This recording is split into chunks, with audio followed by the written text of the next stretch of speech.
തൊഴിലുറപ്പ് തൊഴിലാളികളുടെ വേതനം വർദ്ധിപ്പിച്ചിരിക്കുന്നു കേന്ദ്ര സർക്കാർ. പ്രതിദിന വേതനത്തിൽ 7 മുതൽ 26 രൂപ വരെയാണ് വർദ്ധിപ്പിച്ചിരിക്കുന്നത്. കേരളത്തിലെ തൊഴിലാളികളുടെ പ്രതിദിന വേതനത്തിൽ 23 രൂപയാണ് വർദ്ധിക്കുക. കേന്ദ്ര സർക്കാർ ജീവനക്കാരുടെ ക്ഷാമബത്ത 2% വർദ്ധിപ്പിച്ചിട്ടുണ്ട്. കേന്ദ്ര മന്ത്രിസഭാ യോഗത്തിലാണ് ഈ തീരുമാനങ്ങൾ ഉണ്ടായത്.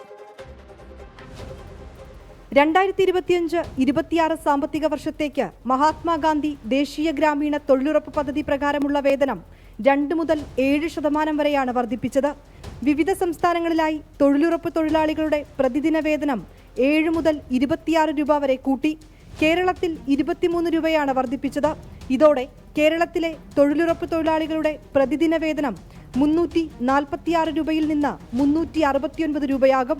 ഹരിയാനയിലാണ് ഏറ്റവും കൂടുതൽ വേതന വർധന. 26 രൂപയാണ് കൂട്ടിയത്. ഇതോടെ ഹരിയാനയിൽ തൊഴിലുറപ്പ് തൊഴിലാളികൾക്ക് പ്രതിദിനം 400 രൂപ ലഭിക്കും. ആന്ധ്രാപ്രദേശ്, അരുണാചൽ പ്രദേശ്, അസം, നാഗാലാൻഡ്, തെലങ്കാന എന്നീ 5 സംസ്ഥാനങ്ങളിൽ 7 രൂപയാണ് കൂട്ടിയത്.